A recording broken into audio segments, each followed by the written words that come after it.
In the deep black of space, stars blinked like distant memories. Cold, quiet, endless. The alien fleet moved slowly, like giants made of metal and fire. 500 warships, 500 reasons for Earth to surrender. They had destroyed planets. Before burned cities to ash, erased civilizations from maps. This time, they had a new target. Earth. Inside the lead alien ship. Supreme Commander Zarn stood tall, his 4 eyes glowing. His voice echoed through the control chamber. No resistance. Expected. Humans are weak. They build farms, not weapons. His officers laughed. Screens showed Earth's orbit peaceful, empty, or so they thought. Then, a shadow appeared. "Commander," one officer said, pointing at the screen. "Something is there. Just one ship." Zarn stepped forward. His smile faded. On the edge of Earth's orbit, a large dark object floated silently. No lights, no movement, no signals. It didn't respond to hails. It didn't even seem alive. "What kind of ship is that?" Zarn growled. "No known match in our database," the officer replied. "It's human-made, but different," another officer added. "It's not moving, it's just waiting." Zarn narrowed his eyes. "Scan it." The crew tried. No. Readings, our scans bounce off. It's shielded too well. "That's impossible," Zarn snapped. "Human shields are weak. Always have been." The ship remained quiet, like a ghost. It just floated there. Waiting. The alien fleet moved closer. One of the scout ships approached slowly, lights flashing. Suddenly, every light on the scout's control panel went dark. "Scout 1 has lost all power." Someone shouted, "They're drifting!" Seconds later, the scout ship exploded without a sound. No beam, no missile, just gone. Silence filled the room. Zarn's fists tightened. Was that an accident? "No, Commander, we didn't fire. And the humans, they didn't send any warning." All ships stopped. "What is that thing?" someone whispered. On board, the human ship, deep inside cold metal walls, Admiral Rachel Knox opened her eyes. The cryo chamber hissed open. Steam rose from the floor. She stepped out slowly, breathing hard. A calm voice spoke from the walls. "Welcome back, Admiral. You've slept for 12 years. Rachel looked around. The warship was silent, powerful, and awake. "What's our status?" she asked. The voice replied, "Alien fleet detected. 497 ships now remain." Rachel blinked. "Did we already take one down?" "Yes, it got too close." "We responded," she smirked. "Good. Let's remind the galaxy who we are." Outside, the alien ships began to move against lower this time. "Commander," said an officer on Zarn's bridge. "The crew is nervous," Zarn barked. "We are the conquerors. We destroyed the Thalax Empire in a day. But this isn't normal. That ship, it didn't move. It didn't speak. It just killed." Zarn growled. "Then we destroy it. All ships prepare to fire." Inside Dreadnought X-1, Rachel sat in the captain's chair. The ship's AI spoke. "U.S." She smiled. "Good. Charge the cannon." The alien fleet fired. Lights lit up space. Beams and plasma raced toward the silent human warship. Nothing hit. Every beam curved away at the last second. Some missed by meters. Others vanished mid-space. "They missed," one alien shouted. "How?" "They didn't miss," Zarn said slowly. "Something's wrong. Very wrong." The human warship powered up. A deep hum echoed through space. Then it fired a single shot. Silent, invisible. But it struck with force the galaxy had never seen. 7 alien ships vanished in a second. No explosion, just gone. Back on the alien flagship. Panic spread. "What kind of weapon is that?" No trace? No energy trail? It didn't even break shields. Ignored them. Zarn stared at the screen. "Send a message. Ask who they are." The fleet sent a signal. No reply, just silence. Then the warship sent a message of its own. It played across every alien screen in perfect translation. "You came to conquer, we came to remember." Then came a second line. "Earth does not forget." The warship moved, now slowly, with power. Every step of its engines felt like thunder. It didn't dodge. It didn't run. It approached. The alien ships tried to retreat. No good. An officer cried. "Our hyperdrives are blocked." "How?" Zarn shouted. "Who built that ship?" one alien whispered. Maybe. It built itself. Back inside the dreadnought, Rachel stood before the main screen. We warned them, she said quietly. The AI responded. Would you like to finish the message? Rachel nodded. Yes, broadcast to all alien fleets across the galaxy. The message was simple. This is the last time you tried to burn our home. If you return, we will not. You will end. And then, Dreadnought fired again. 20 ships gone. Another shot. 10 more. Some aliens begged for surrender. Others screamed. A few fled into deep space. Only one ship remained. Zarnzi stood alone on his bridge. No one left to command. His ship was damaged. Lights flickered. Systems failed. A final message came in. Rachel appeared on his screen. Do you understand now? She asked. Zarn stared, defeated. Why didn't you destroy us earlier? Rachel's eyes were cold, because fear lasts longer than death. She ended the transmission. The dreadnought turned slowly and left. Earth was safe, but the galaxy would never feel safe again. And everyone remembered the Day 1 ship made 500 freeze in fear. The alien fleet drifted silently across Earth's orbit. Debris from the destroyed scout ship still floated, glowing faintly in the black void.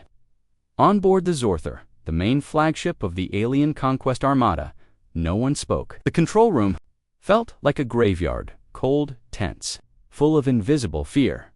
Commander Zarn stood tall in front of the central holoscreen, but his shoulders had lost some strength. That was not a mistake, he finally said. That human ship attacked without warning and destroyed without effort. He turned toward his officers. We need answers, now. A thin alien technician, his fingers tapping across a glowing console, looked up nervously. Commander, we scanned it again. Its armor is made of an unknown compound. No readings on internal systems. It's wrong. It's like it's not from Earth or anywhere. Another officer spoke, his voice quiet. It doesn't behave like a warship. It acts more like a guardian. Zarn narrowed his eyes. What did you say? A guardian, sir. It does not chase. It does not threaten. It only acts when approached. It waits. It watches. For a second, no one spoke. Then the room burst into quiet murmurs. Officers exchanged worried glances. Some looked at the screen, others looked down. Fear had entered their hearts, something not even the Zorthor's dark. Weapons could remove. Zarn raised his voice. We are the destroyers of systems. We wiped out the Kravix swarm. We broke the stone towers of Narellan Prime. What is one Earth? Ship against us. But even as he shouted, the screen zoomed in on the warship again. There, it floated silent, powerful, untouched. Dreadnought-X1. It did not move. It did not speak. But its presence spoke louder than any weapon. Inside Dreadnought-X1, far beneath the outer hull, past meters of black armor and locked compartments, Admiral Rachel Knox walked down the command deck. She wore a dark gray uniform, simple and worn. Her boots echoed softly with each step. She stopped before a small glowing terminal. A human technician stood nearby, his face pale. Admiral, we've confirmed. The enemy is pausing. They're scanning us again. Rachel nodded. Good, let them stare. The technician swallowed. Their scans don't work. They're afraid. She looked at him. They should be. She placed her hand on the terminal. The ship's AI responded instantly, voice calm and deep. Dreadnought-X1 fully operational. Primary cannon charged, shield stable. Cloaking field active at 40%. Rachel asked how long until the secondary systems wake up. 6 minutes? Good. Begin full boot up. Prepare for stage 2. Yes, Admiral. She stood still for a moment. 12 years in cryosleep, she whispered. We waited, watched, hoped the war would end. It didn't. The ship's AI answered gently. The enemy has grown confident. Their fleets roam freely. They forgot Earth. Rachel turned and walked toward the command center. Let's remind them, flashback, how the Dreadnought was born back on Earth before the alien wars reached full scale. Humanity tried peace. They sent diplomats. They shared tech. They even offered aid. It didn't work. The Galactic Council ignored Earth. Worse, they gave permission for other species to attack and strip the planet. Earth was nearly broken. And that's when Project Black Sun began. In secret, deep beneath Antarctica, the greatest minds of Earth worked on something forbidden, a warship. Not just any warship, a one-ship deterrent. It would not join fleets. It would not patrol space. It would sleep until needed. It would be humanity's final warning, built from stolen alien tech, mixed with Earth's most powerful nuclear cores. It was created to do one thing: stop wars before they began. And so, Dreadnought X-1 was born. Once complete, it was launched into deep orbit and hidden from all satellites. I kept it asleep. Its crew entered cryosleep. Earth moved on. The galaxy forgot until now. Back on the Zorthar Commander, Zarn walked through the lower levels of his flagship. He entered the War Strategy Chamber, cold round room, where only the top 4 fleet leaders could enter. One of them, General Vareth, waited at the table. Still no contact. Vareth asked. "No," Zarn replied. "And we lost another scout ship while observing. Same result. No damage, no defense." Jesko and Vareth stared at the hologram of the dreadnought. "Have you ever seen a human warship like that before?" Zarn shook his head. "Never. Their ships are small, fast. They use missiles, drones. This is something else." "What's your theory?" "I think they built this ship in secret. After we attacked their colonies, revenge." "No," Zarn said quietly. "I think it's a message." Inside the dreadnought stage, 2 begins alarms blinked softly. Screens glowed brighter. The lights across the bridge of Dreadnought X-1 turned deep red. The ship was waking up fully. Systems across its body activated massive railguns, energy coils, cloaking wave generators, hyperspace disruptors, and the terrifying neural shock field, a weapon that targeted AI systems directly. Rachel sat in the captain's chair. "All weapons online," the AI reported. "Cannon 1 charged. Beam lance locked. Enemy status, 497 ships remaining. Some powering weapons, others stalling." Rachel smiled faintly. "Let's make it easier for them." She tapped a control on her armrest. The ship's hull shimmered. A glowing red human symbol appeared, an old Earth War emblem. The iron wings, the broken chains, it shined like blood against the blackness of space across the alien fleet. View screens blinked. The symbol appeared on all of them. A message played calm, emotionless. "This ship is not here to speak. This ship is not here to run. This ship is awake, and you should not be." Panic among the aliens inside the Zorthar. Alarms screamed. Officers shouted over one another. "They're activating something huge. Energy spike. Impossible readings. Weapon power off the charts. Shields can't block it. It's not normal energy, it's distorting space itself." General Vareth stepped back from the screen. "What do we do?" Commander Zarn answered with a voice heavy with tension. "We do what predators never do." Vareth blinked. "What?" "We retreat. A final warning just as the alien fleet prepared to shift into hyperspace. Their engines blinked red dot locked. All ships were unable to jump. Then, one by one, their systems shut down. Lights dimmed. Weapons powered off. The dreadnought had activated its neural shock field. Inside the bridge of the dreadnought, Rachel gave the final command. "Send the next message." One galaxy-wide broadcast. The AI obeyed. "You came with? Fire." We waited with silence, but now Earth speaks. "If you fear this ship, good, you were meant to. We are done hiding." And then, silence again. But this silence was different. This time, the silence didn't come from Earth. It came from the aliens. Their fleet was paralyzed. Their leaders were afraid. Their pride had shattered. And far in the distance, 1,000 worlds began to listen. The war had not ended. It had just woken up. Silence drifted across the stars like smoke after fire dot in Earth's orbit. The massive alien fleet, once proud, once feared now, floated without direction. Their weapons offline, their engines frozen, their commanders unsure. At the center of it all stood one ship, one human ship. Its name was not spoken by the enemy yet, but Earth had not forgotten it. Deep inside its dark hull, hidden from alien eyes, a name glowed in red across its inner frame. Dreadnought-X1. It was Earth's last. Secret. It was awake. On board the dreadnought inside the ship's command center, Admiral Rachel Knox stood before the main display. Her eyes were steady, her voice calm. "Status," she said. The AI responded, "Neural shock field holding, enemy fleet. Systems remain disabled." 1/3 attempting manual restarts, Rachel gave a cold nod. Let them try. They still think they understand fear. She stepped closer to the glass screen, where outlines of the alien ships pulsed slowly in red. "They don't know this ship," she said. "They don't know what it's capable of." The AI replied, "Would you like to tell them?" Rachel smirked. "Not yet." She turned away. Behind her, the hum of the dreadnought deepened. Systems continued to rise. Lights turned from standby orange to full combat red. Weapon bays unlocked, defense layers hardened. Dreadnought X-1 was more than a ship. It was a statement, a weapon forged, not from power, but from pain. 12 years ago, the birth of a beast flashback, after Earth's colonies fell and entire cities were destroyed by alien raids. Something changed in humanity. They stopped begging, they stopped talking, they began building in the depths of a hidden facility under Antarctica. A group of scientists and generals sat in silence. They stared at designs not meant to be made, weapon blueprints so powerful they were banned by every human treaty. At the center of the table sat an older woman, gray-haired and tired, General Rachel Knox.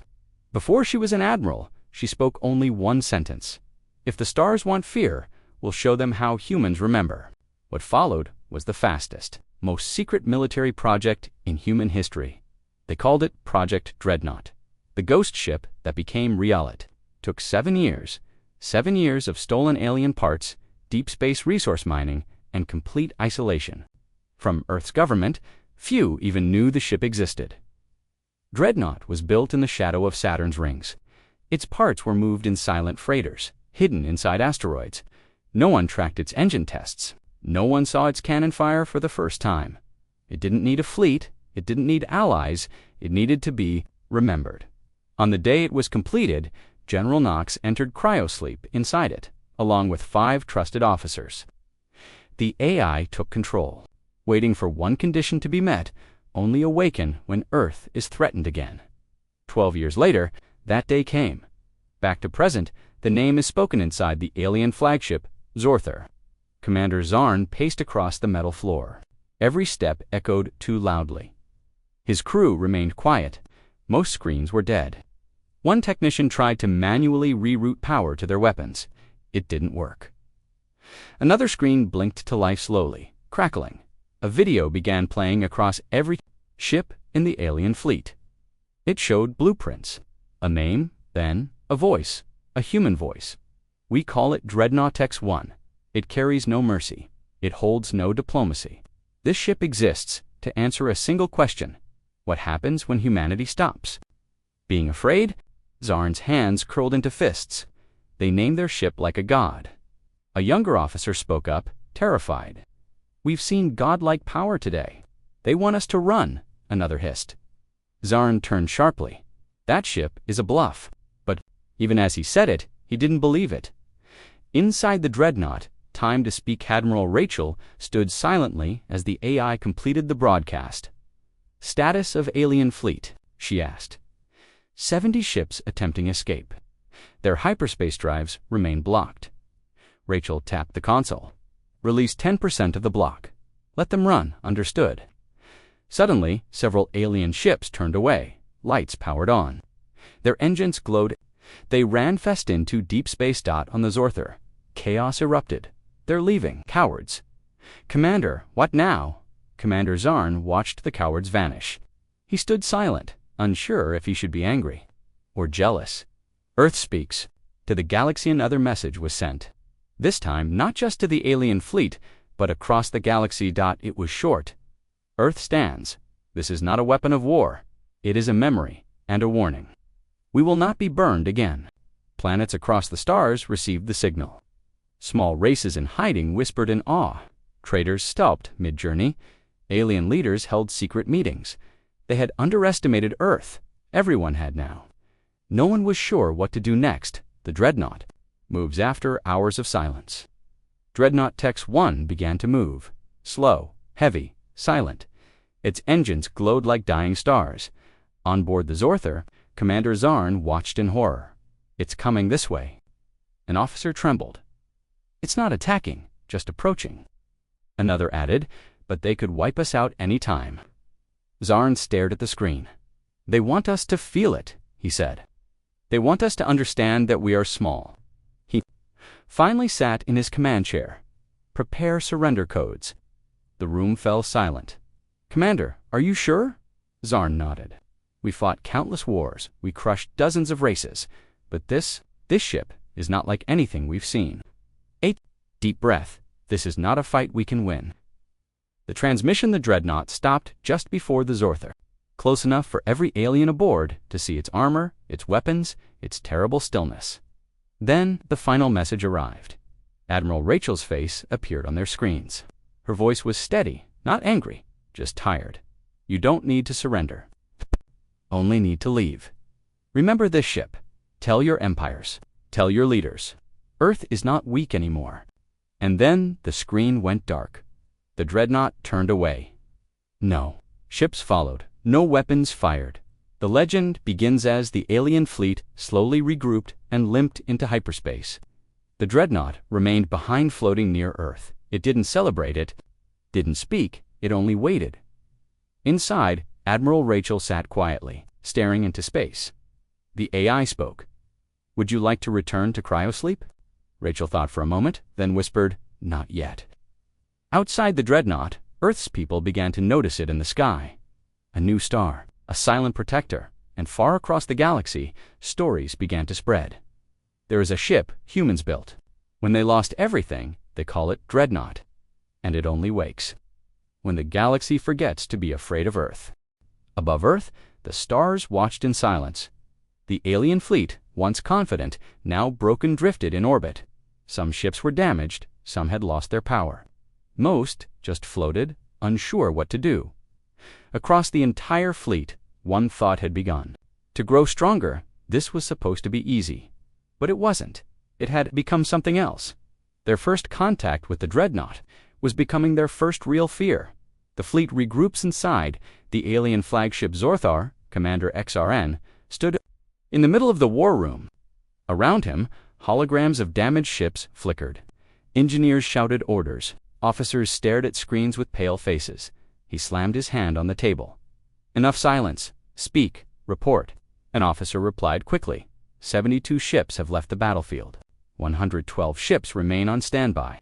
Another 60 are under emergency repair. Zarn narrowed his eyes. "And the rest?" The officer looked down. "Destroyed." A heavy silence followed. Outside, the Dreadnought floated like a shadow. It hadn't moved since it turned away, but they all knew it was watching. A new tactic, Contact General Verith, stepped forward. "If we cannot scan it, and we cannot damage it, maybe we talk to it," Zarn growled. "We already tried. It ignored us." Verith stared at him. "Then, let me try." He turned toward the main station and opened a channel. "Human ship. This is General Verith. Of the Zorther, I request dialogue. Not as enemies, but as leaders. Let us speak." Silence. A few seconds passed. Then, the Dreadnought replied. The voice of the Dreadnought Tit was not human. Not at first. The voice that came through the alien speakers was low, mechanical, cold. "This is Dreadnought Tex 1. No image, just the voice. This channel is monitored. Speak." Verith cleared his throat. "We did not come to destroy Earth. We came to bring order."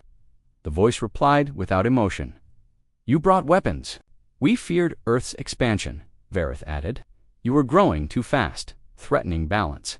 You feared your own weakness," Dreadnought said. "You feared that humans could rise." Verith stepped back. "We only want peace now." Then came a pause, and then the voice said, "There is no peace without memory. We remember your attacks. We remember the colonies you burned. We remember the voices you silenced. You want peace now that we are awake. We want silence, and silence begins with fear." The transmission ended. General Verith stared at the silent screen. Zarn clenched his fists. "They're not here to talk. They're here to make us remember what we did." On board the Dreadnought, inside the command center of Dreadnought Tex 1, Admiral Rachel Knox watched the stars through a large viewing screen. The glow of distant stars shined faintly off her uniform. Her officers stood quietly behind her. "Any changes?" she asked. An officer replied, "They tried to make contact." We responded. With Phase 1 messaging, Rachel nodded. Phase 2, ready on command, all weapons charged, systems synced. Good. She turned back to the stars. "We're not here to kill," she said quietly, "but they need to know we can." The alien mistake back on the Zorther. Commander Zarn made a choice, a dangerous one. "If we cannot talk," he said, "then we push them." Vareth frowned. "Push them," Zarn nodded. "One ship? That's all they have. We have hundreds. If we press, if we strike first, we can find a weakness, but that will break the ceasefire." "There is no ceasefire," Zarn said. "There's only the silence before we win." He pointed to a small squad of advanced warships. "Send in the Reapers." Reapers Strike. The Reapers were elite alien warships, small, fast, and deadly. Built for stealth and speed, they were trained to destroy larger ships from inside. 5 of them moved silently toward the dreadnought, their cloaks active, their weapons ready. On board one of the Reapers, Captain Varlin grinned. We slipped through. The blind spot attached to their hull cut through their armor and find the command deck. Then we end it. The crew nodded. They had done this 100 times before, but never against something like this. The dreadnought reacts as the Reapers approached. Dreadnought Tex 1 remained silent. No weapons moved, no shields activated. It just waited inside. The ship's AI reported 5 small vessels approaching, cloaked, trajectory. Breach attempt. Rachel remained calm. "They're testing us." "Yes," the AI replied. "Shall I respond?" Rachel thought for a moment, then nodded, gently. The warning shot as the Reapers reached within 200 meters. The dreadnought's hull glowed, not weapons, not shields, just light. A circular pulse of red energy spread from the ship, like a breath. All 5 Reapers stopped instantly. Their engines froze. Their systems died inside the lead Reaper. Captain Varlin shouted, "What's happening? Systems locked. Power drain." A moment later, their screens turned black. Then a message appeared in glowing red letters. "You touched the flame. Now you understand the heat."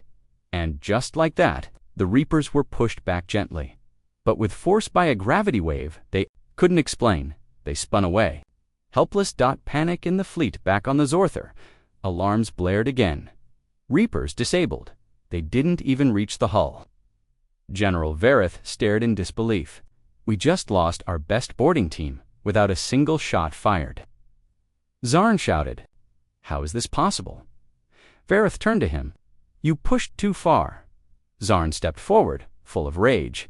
"Then we push harder." But no one responded. His officers didn't move. They didn't follow his order. They were frozen, not by loyalty, by fear. Rachel sends a message inside the dreadnought. Rachel sat in the captain's chair. "Now," she said softly, "it's time. They understand what this ship is." The AI asked, "Shall I begin the broadcast?" "Yes." All across the alien fleet, a transmission appeared on every screen, every console, every monitor.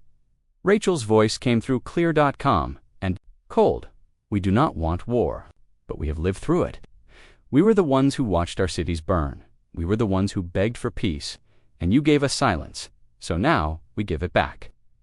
The dreadnought's main cannon charged, a soft, low, hum-filled space. It fired once, not at a ship, but into deep space, far, far away. Then exploded in a massive silent light show that lasted nearly 2 minutes.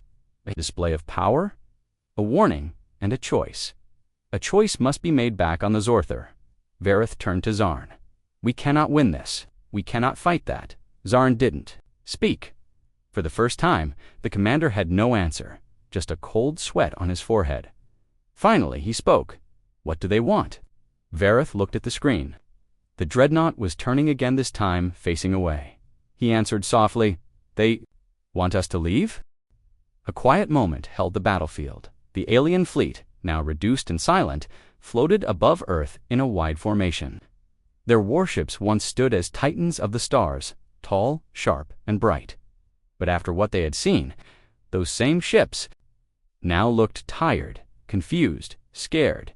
The dreadnought remained still, a giant among the stars, cold, silent, and awake. For hours, nothing moved. No shots were fired, no orders were given. But then Earth spoke, and everything changed. Earth sends the signal inside Dreadnought X-1. Admiral Rachel Knox stood before a small holoscreen. A signal was incoming from Earth. The AI spoke. Priority Alpha message from Tehran Defense Command. Rachel blinked. Patch it through. A man's face appeared. Admiral Marcus Stone, Earth's current defense leader. His voice was rough, his tone serious. Rachel, we've been watching the footage. The Galaxy's watching too. Rachel nodded. I know. Marcus continued. We've just confirmed another fleet, possibly reinforcements moving in from the outer system. Rachel's eyes narrowed. More of them? Yes. We don't know if it's a full army or a scouting wave, but we can't take that risk again. Rachel stayed silent. Then Marcus added, we're authorizing counterforce. The first strike will come from us. She slowly exhaled. Understood. The screen went dark. The AI asked calmly, shall we begin targeting? Rachel nodded once. Let's show them we don't need warnings anymore. Inside, the Zorther commander Zarn stared at the black void, feeling smaller than ever before. Officers whispered behind him, should we retreat? They won't let us go. What if they strike? Then it happened. The dreadnought's hull began to glow. A low vibration pulsed through the stars. Zarn shouted, shields up! All ships brace for impact. But the fleet didn't react in time, not fast enough. The first strike from the dreadnought's underbelly, a long beam of golden blue energy ignited. It didn't roar, it didn't flash like fireworks. It just moved, straight, focused, quiet, deadly. Beam struck the closest alien destroyer. For 1 second, it looked fine. Then it cracked down the middle, cut cleanly in half. No explosion, no debris flying everywhere, just silence. And then disintegration. The two halves of the ship began to crumble into dust, pulled apart by a quiet shockwave. Then a second beam followed, and a third. 3 alien ships disappeared. Before the rest of the fleet even realized what had happened, on board the Zorther, chaos erupted. They're firing. Direct hits, no reaction time. Our shields. They didn't activate. Commander Zarn grabbed a railing as the ship shook slightly from the force of nearby impacts. What kind of weapons are those? No one had an answer. The voice of Earth across. All enemy ships. A broadcast appeared again. This time it wasn't. Rachel. It was a deep male voice, calm and cold. Admiral Marcus Stone from Earth spoke. You were warned. You were shown. And still you lingered. You sent a fleet to our home. Now we respond. We are Earth, and this is our first strike. There will not be a second.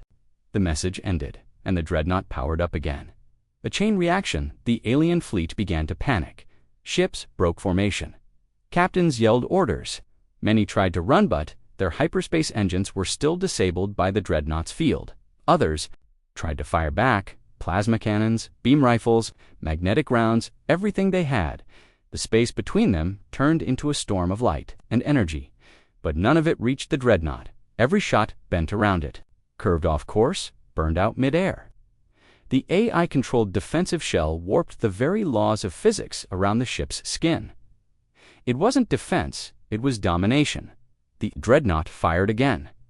5 more enemy ships vanished, then 10, then 20. There, fleet once 500 strong, now lost over 200 ships in minutes. On board the dreadnought, Rachel stood still, her eyes cold, her heart heavy. This was avoidable, she whispered. They had the chance. The AI responded. They chose pride over peace.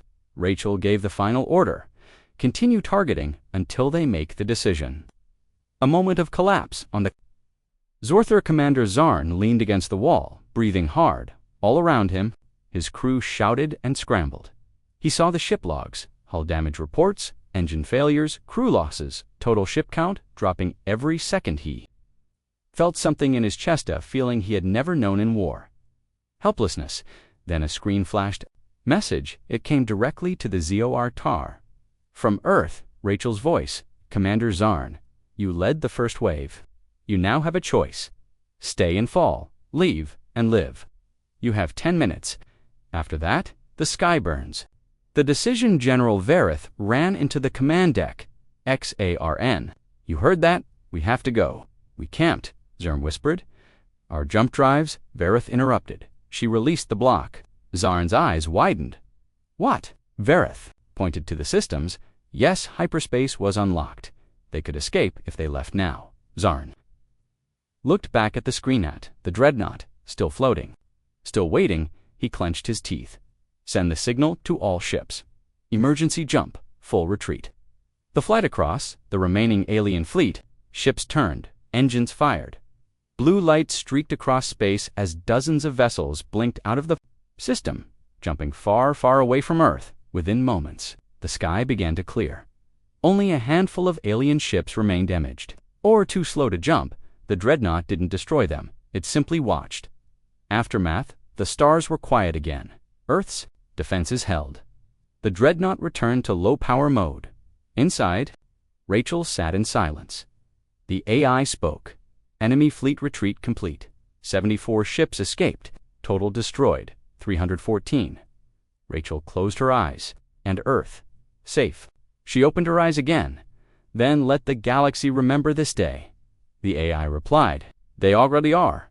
Across the stars, messages spread like wildfire, from colony to colony, from empire to empire.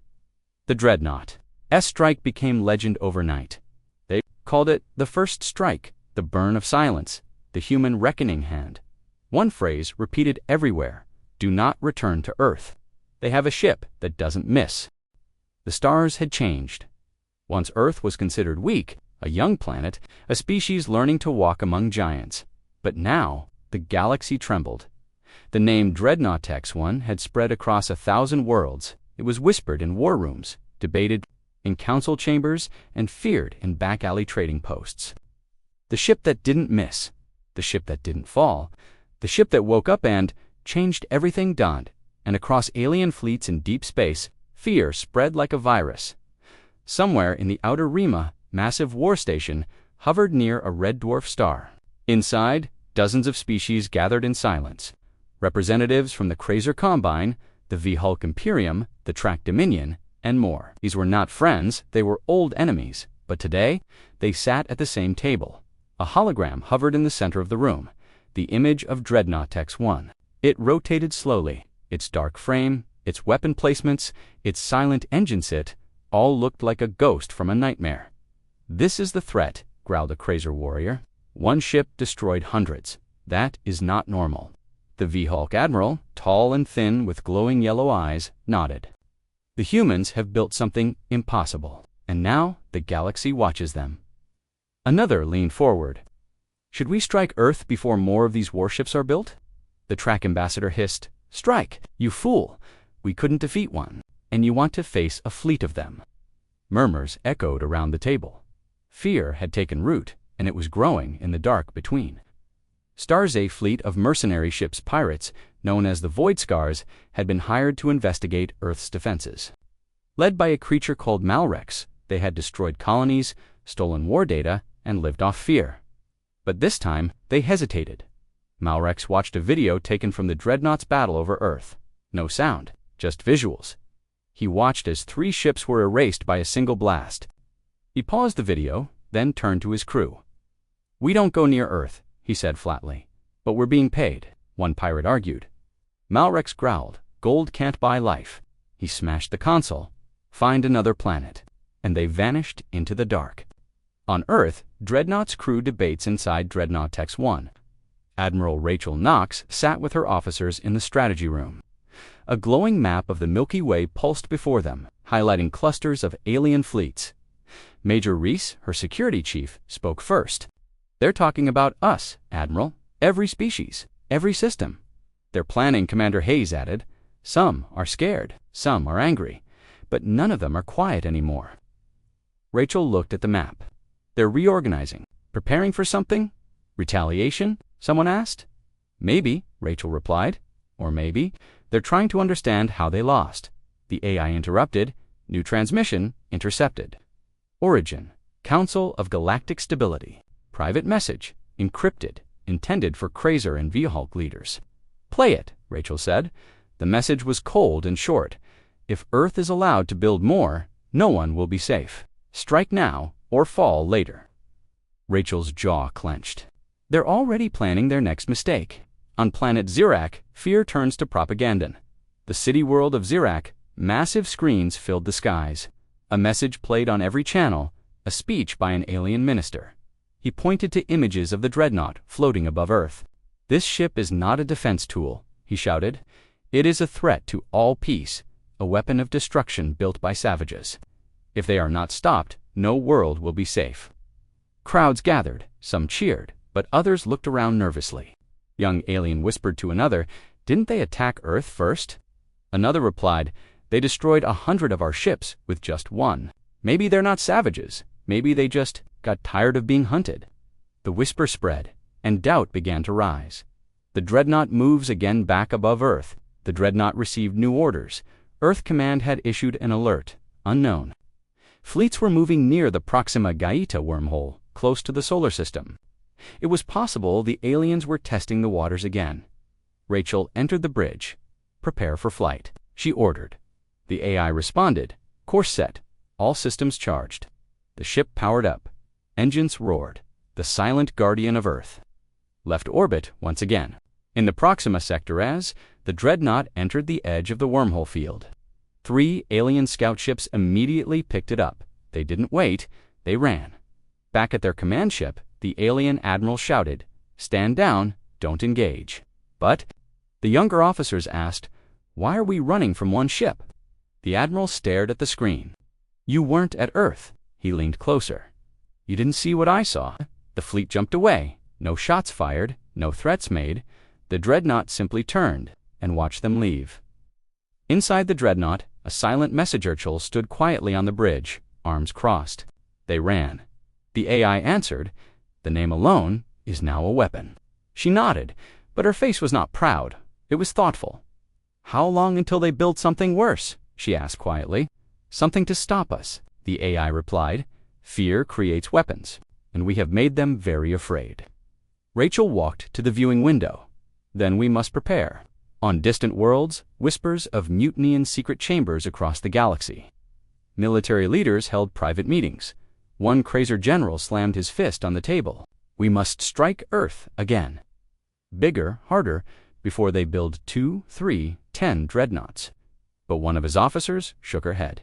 "Commander, our crew won't go." "What? They refuse to attack Earth, they say. It's cursed." He roared with fury. "It's not cursed, it's dangerous," the officer replied. "That's worse." And in that moment, he understood. Fear had changed them. Not just the soldiers, not just the empires, but the people themselves. Earth sends. The second message back on Earth, Admiral Marcus Stone prepared a transmission, this time not a threat, but a warning. He sent it to every major civilization. Public, open, no encryption. "You attacked us," we responded. "We do not want more war, but if you come again, we will not hold back." Dreadnought Tex 1 was not built for conquest. It was built so humanity would never be prey again. You have seen what we made from pain. You should pray you never see what we build from purpose. Final scene. A new chapter begins. The dreadnought returned to Earth, orbit silent as ever. But this time, the galaxy did not breathe easy. Across thousands of worlds, leaders stared at maps. Scientists studied the ship's signals. Spies watched Earth closely, and somewhere, far beyond any known system, a new force stirred, one that did not fear humans, one that wanted to face the dreadnought. And as Rachel Knox stared into the stars, she felt that something bigger was coming. And this time, it wouldn't stop at fear. Space was quiet again. For weeks, no enemy came close to Earth. Alien fleets turned away the moment they detected the dreadnought. The message had been received. Fear had done its job, but deep in uncharted space, past known star maps and explored systems, something moved, something old, something powerful, and something that didn't run. Unknown system dark signal detected in the cold black of a forgotten system. A small human probe picked up an energy spike. It wasn't natural. It wasn't local. It was a signal. It pulsed once every 5 seconds. 5, 4, 3, 2, 1 dot. Then silence. Then again, Earth's listening stations tracked it and quickly flagged it. Unidentified origin, encrypted, patterned like a countdown. And it was getting closer. Dreadnought Tex 1. The alarm rings inside the Dreadnought's command center. Red lights blinked for the first time in days. Admiral Rachel Knox entered the bridge. "Report," she said calmly. The AI replied, "Incoming signal." Not from any known species, encrypted, repeating, and approaching from the dark sector. Rachel frowned. "Threat level." The AI paused. "Unknown, but signal strength is rising. It may be a test or a challenge." She stared out the main window. Someone, or something, was calling them, and it wasn't afraid. Earth Command, no clue. No control. Admiral Marcus Stone stood with the Terran High Council as they reviewed the signal. "It's not like anything we've seen," one officer said. "No translation, no pattern recognition, just numbers. And it's not backing down," another added. "Whatever this is, it's heading toward us." Slowly, direct, with purpose. Marcus looked toward the stars. "Tell Knox, we're sending the dreadnought." Alien communications. Galaxy watches again across the galaxy. Sensors picked up the same thing. The countdown, the movement, the unknown. Every species held its breath. Was it another human weapon or something else? One alien news network aired a live feed. A new signal has entered the edge of the galaxy, and Earth's dreadnought is on the move again. Inside the dreadnought, flight begins. Engines roared. Systems powered up. Weapons synced. The dreadnought lifted from Earth's orbit and entered hyperspace with a soundless ripple. Admiral Rachel stood in her chair, her voice firm. "Take us to the source," the AI responded. Coordinates locked. Estimated arrival in 12 hours. Rachel looked at the dark hologram of the signal. "What kind of mind sends a countdown into our sky?" "After all we've done," the AI replied, "one that is not afraid to die." 12 hours later, the arrival. The dreadnought exited hyperspace into a silent graveyard of shattered moons and floating dust. Stars were dim. Space was dense and straight ahead. They saw it, a ship, massive, blacker than the void, twice the size of the dreadnought, shaped like a clawed hand curling around nothingness. It didn't move, it didn't flash, but it was alive. The countdown stopped, the signal cut, and the thing spoke. The voice that shouldn't exist. The message entered every system on the dreadnought, not as sound, but as pressure. The crew grabbed their heads. Screens glitched, lights dimmed. Even the AI paused for 3 full seconds, something that had never happened. Then the words came, spoken in perfect English. "We watched you rise, we watched you bleed. We watched your dreadnought awaken. Now, we come to see if it can bleed." Rachel stood straight, her fists clenched. "Who are you?" the voice answered. "We are the architects of silence, the ones who built what your enemies broke. We are older than the Council. We do not fear your machine. We have come to test it." The first shot comes from the enemy without warning. The enemy ship fired. A bolt of black matter, sharp and silent, ripped through space toward the dreadnought. Alarms screamed, shields snapped into place. The impact hit hard. The dreadnought shook, sparks flew, but it held. Inside. The crew scrambled. "Systems reset. We've been hit," shouted Major Reese. "Partial damage. External armor cracked." Rachel's heart skipped. It had been a long time since anyone touched the dreadnought. "Return fire," she ordered. The dreadnought fire's beam cannons launched. Railguns roared. The sky lit with human fury, but when the energy hit the enemy ship, it bent. It twisted and vanished. No explosion, no damage, just gone, the AI reported. Enemy hull absorbed our strike. No measurable effect. Rachel stepped forward. Then we try again. Inside the enemy ship, something moves back inside the strange black ship. No crew could be seen, no lights, no heat signatures.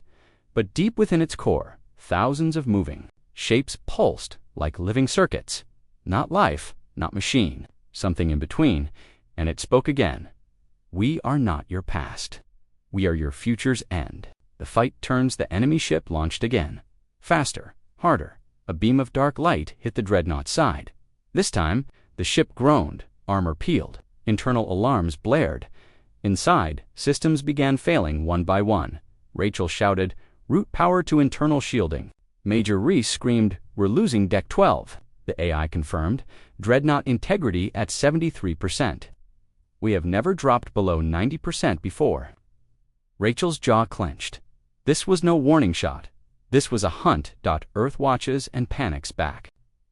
On Earth, live feeds showed Dreadnought X-1, flickering in and out of visual range. Sparks, explosions, power surges, panic spread if the Dreadnought fell. Earth was next. No one knew what to do because there was no backup plan. The Dreadnought was the plan. The crew holds the line inside the ship. Rachel stood firm. Status, severe hull damage, several systems fried, external comms jammed. Rachel stared at the enemy ship. "What is this thing?" The AI answered quietly. "Something that sees us not as a threat, but as a test." Rachel nodded. "Then let's give it a failing grade. A risk never tried before." She opened a command only used in simulations. "Overcharge core weapon, full energy. Burn the reserves." The AI hesitated. "That will disable most systems after firing. We will be defenseless." "I know," she said, "but this is our only shot." Final moments as the Dreadnought charged its final cannon. The enemy ship moved again, charging for its own final blow. The stars grew quiet. Everything froze. Then Dreadnought X-1 fired a white-blue beam exploded from the ship's heart. It pierced through space, through distance, through silence, and it hit straight into the center of the enemy ship. Aftermath, silence returns. The explosion was not loud. It was hollow. The enemy ship didn't shatter. It simply cracked. Split down the middle. And for the first time it drifted backward. The black signal stopped. The voice was gone. Inside, the Dreadnought lights flickered. Systems went dark, but the ship held together. Barely. The crew lay still, bruised, bleeding. But alive. Rachel stood, smoke rising around her. She whispered, "We're still here." The battle was over. The stars burned dim and silent. Across the battlefield, pieces of broken metal floated slowly. Most of it belonged to the enemy ship, the ancient, terrifying machine called the Architects of Silence. But the Dreadnought still remained damaged, burned, but alive. And for the first time since it awoke, the ship had bled inside the Dreadnought. After the storm sparks flew from broken wires. Emergency lights flickered. Smoke hung in the air. Admiral Rachel Knox stood in the middle of the bridge. Her uniform was torn. Blood marked her forehead, but her eyes sharp, focused, unbroken. "Damage report," she whispered. The AI's voice was slow, distorted. Core systems at 41%. Weapons offline. Shield capacity at 17%. Hull breach in 6 sections. Communications partially restored. Commander Hayes coughed behind her. "We're alive, barely." Rachel looked at the viewing screen. The enemy ship had stopped moving. Cracked down the middle like a giant egg. "Scan it," she said. The AI scanned. No power signatures, no life forms, internal systems. "Dead," Rachel nodded. "We faced the Architects, and we survived."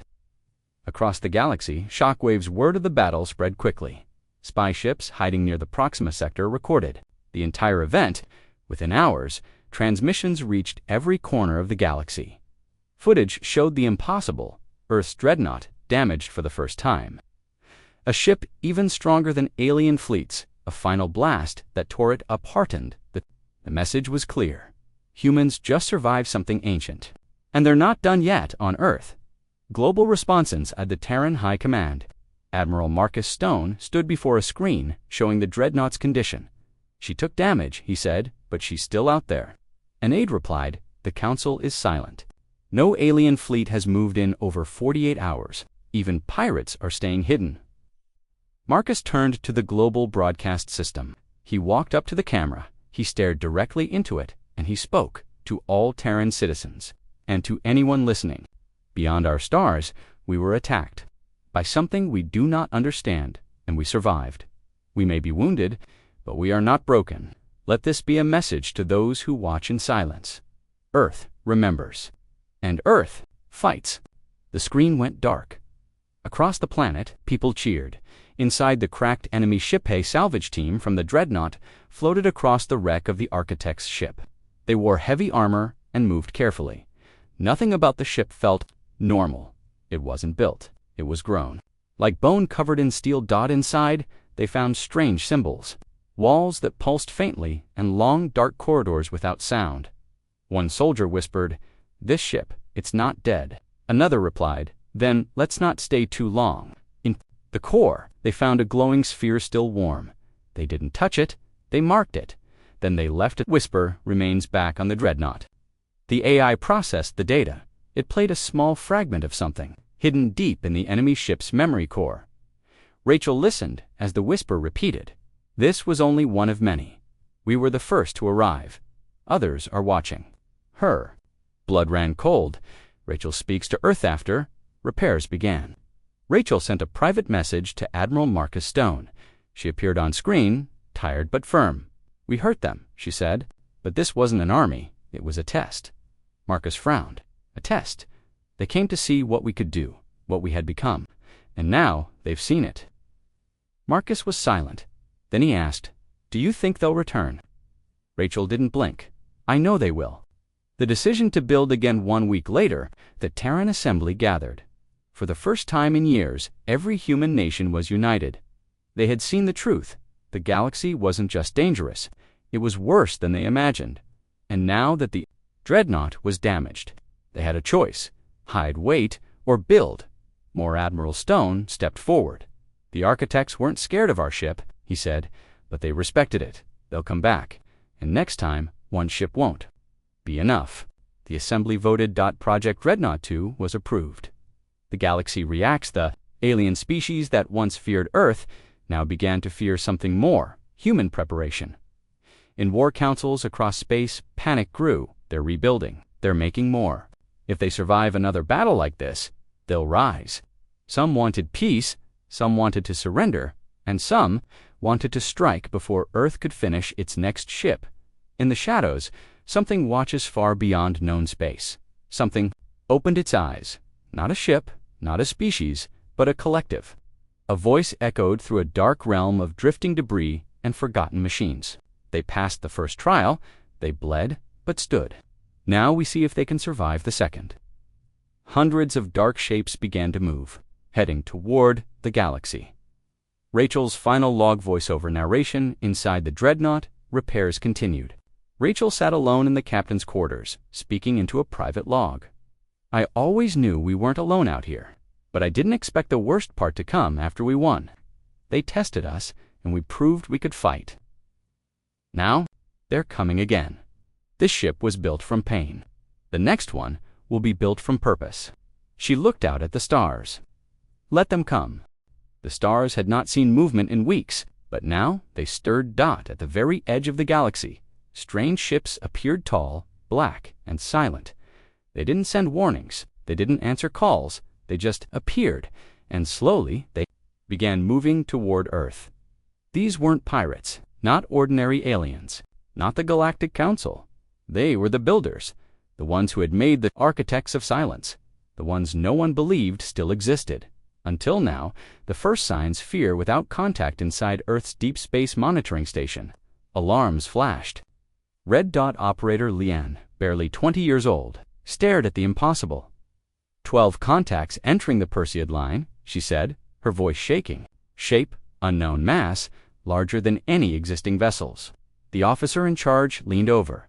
"Any signals?" She shook her head. "No words, just movement." The officer narrowed his eyes. "Where are they going?" She turned slowly, straight. "For us, Earth sends a warning to run." High Command immediately responded. Admiral Marcus Stone broadcasted a message to all systems. "This is Earth. You are approaching protected space. Identify yourselves, turn back, or face response." No answer. The builders kept moving.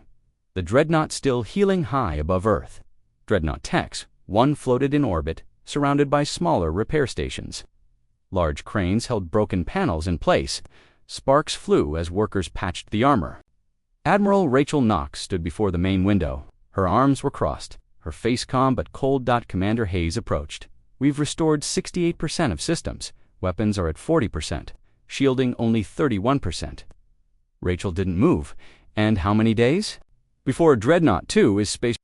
Hayes answered, 5, maybe 6. Rachel turned. "They won't give us 5. The builders speak for the first time since their appearance. A signal arrived. It was not sent through radio. It was beamed directly into Earth's network, into every screen, every tower."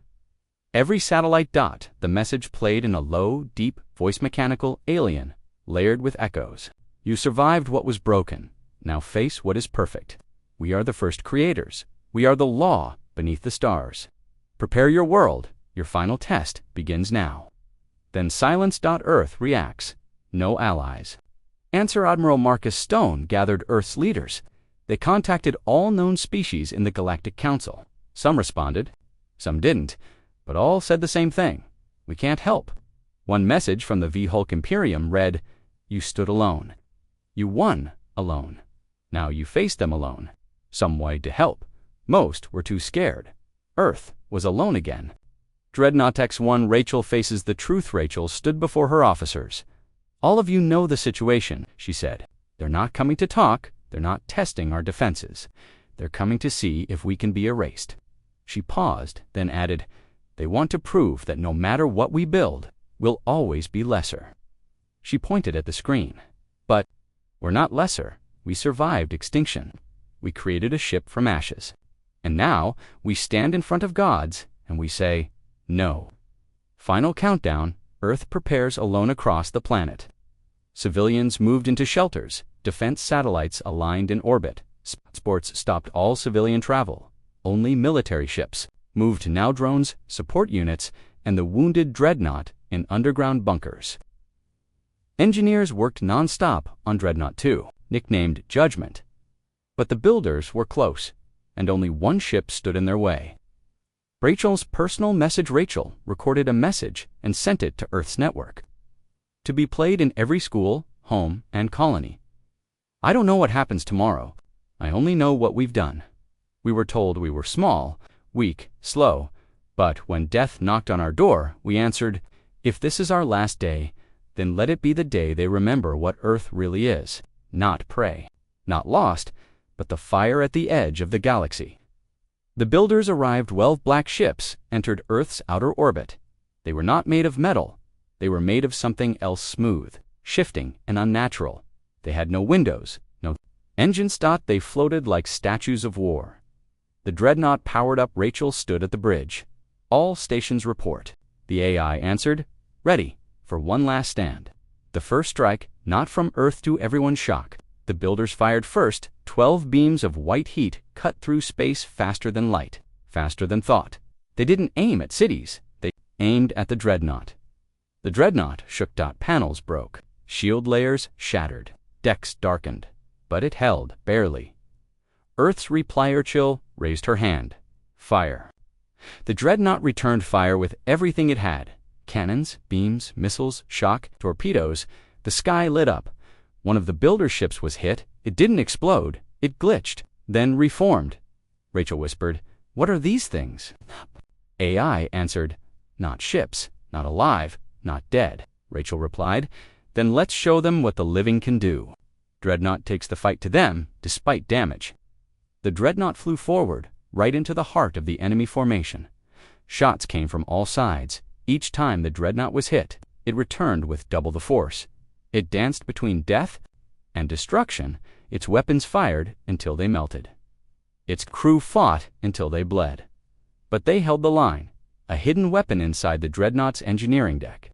Chief Engineer Voss shouted into a com, "I can overload the main reactor. Push a charge through the outer hull." Rachel replied, "You'll burn the engine." Voss grinned, "Better to burn than kneel." Rachel gave the order, "Do it." The pulse that shook the builders, a massive energy surge, exploded from the dreadnought's core. Not a weapon, but a pulse. It hit the builder ships like a hammer. One ship cracked. 2 paused mid-motion. 3 began to fall. Rachel stared at the screen. They're not gods. They can bleed. But the dreadnought breaks. The pulse came at a price.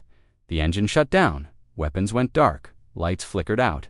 The dreadnought was dead in space. Rachel stood in silence. Then she whispered, "It's done all it can." In Earth's sky, a new star rises, just as the builder ships began to recover. A new energy signature appeared from behind the UN. Dreadnought 2. Judgment. It was ready. Massive, shining. Born not from pain, but from hope. Admiral Marcus Stone's voice echoed across the battlefield. "You want to test Earth? Then face what we built to end gods." The Judgment charged forward, weapons glowing blue. And this time, it wasn't alone. The battlefield was silent for a moment. Then Earth's answered Dreadnought-2, Calcian Judgment roared into view bright silver, lined with blue energy veins, heavier than the first Dreadnought, and faster. It wasn't built from wreckage. It wasn't built from desperation. It was born from belief. Belief that humanity didn't have to bow.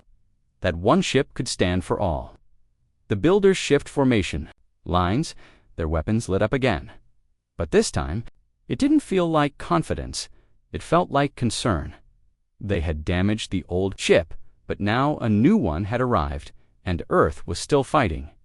Inside, Judgment Admiral Marcus Stone stood tall in the command seat, surrounded by a younger, faster crew. Status: all systems green.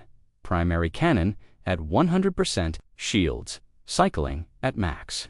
Marcus raised an eyebrow. Good, let's show them what we built while they were watching. He turned to his weapons officer. Target the nearest builder ship. Fire on my mark. He took a deep breath. Mark. The blast that changed everything, a single white-blue beam shot from Judgment's main cannon. It didn't just hit, it ripped. The builder ship it struck didn't glitch or regenerate like before. It cracked, then burned, then collapsed inward like it had never existed. Across the stars, every race watching gasped for the first time. A builder ship was destroyed. Inside the broken Dreadnoughton, the original Dreadnought X1, Admiral Rachel Knox smiled faintly. She sat in the flickering dark, her ship damaged but not dead. Her voice was weak but proud. They did it, Commander. Hayes limped to her side.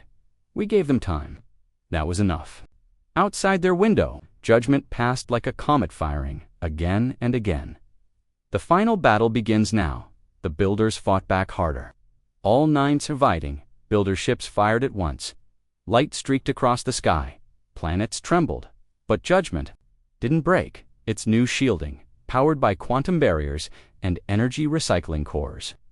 Held strong, it danced through death with terrifying grace. Then it returned fire, and Earth roared. Earth's people stand tall all across Earth. People watched from bunkers, from cities, from orbiting stations. Children pressed against windows. Parents held hands. Old soldiers saluted the sky, and no one cried in fear. Any more they cried in pride. Allies reconsider in hidden corners of the galaxy. Alien leaders stared at live feeds. In silence, the Krazer commander whispered, "They're winning." The V-Hulk science leader muttered, "We said they were mad, but they're standing against gods." One by one, enemy fleets lowered weapons. The age of fear was crumbling. The fall of the builder's Judgment took down the second builder ship, then the third, soon. 5 remained, then 3, then 2. The final one tried to flee. It bent space, opened a gate, but Judgment was faster. It fired one last shot right through the enemy's escape. The last builder ship exploded in white silence. The stars shook. Then, all was quiet. Victory inside Judgment. Admiral Marcus Stone sat back. The lights dimmed as the weapons cooled. The crew cheered. Some cried. He looked at the stars and whispered, "This is Earth, and we never bowed." The 2 dreadnoughts returned to orbit. It hovered near Dreadnought X1, like a younger brother protecting its elder. Rachel Knox and Marcus Stone spoke through a private channel. "You did it," she said. "We all did," Marcus replied. "You held the line. I just finished it." Rachel smiled. The galaxy saw both. He nodded, and they'll never forget it. Earth speaks to the stars later that week.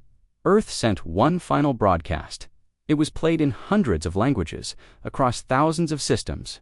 We were alone. We were underestimated. But we stood. We don't want war. But if war comes again, know this, we are not afraid. We are Earth. We build, we bleed, we rise, and if the stars ever turn against us, we will turn them into fire. Final scene, a new future. The old dreadnought was docked in honor. Turned into a museum in space, a reminder of the first stand. The new fleet began construction. Judgment Resolve, Liberty Eclipse Vauno, more hiding. Earth had entered the galaxy as a threat. Now it remained as a guardian. Rachel and Marcus stood side by side, staring at the stars. Rachel asked, "Do you think they'll come again?" Marcus nodded. "Maybe, but next time they won't find us unprepared." She smiled on, then whispered the words the galaxy would never forget. Let them come. The End Story by Starbound HFY Stories.